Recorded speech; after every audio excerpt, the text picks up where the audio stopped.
Isla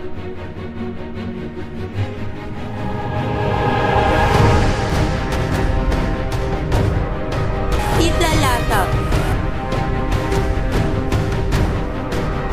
Noong unang panahon, ang Isla Lata ay di nakahiwalay sa isla ng Calaucan.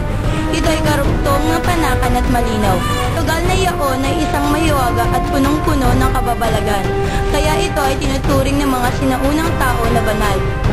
Sa isang karatig puok ay magpinsan na nagkahulugang loob at nag-iibigan. Sa pagnanais ng lalaki na ilihim ang kasalanang nakamit, ay nagdesisyon ang magsingkirog na magtago sa lugar na malayo sa kanilang mga kadugo at pamilya. Sa kanilang paglayo ay napadpad sila sa tuloy ng lupa patungong Lata. Pagkaapak ng magsingkirog sa banal na lupa, biglang lumindol, bumagyo at humagupit ang malakas na hangin, kasamang malalaking alon at biglang naglaho ang lupa na natapunan ng tubig.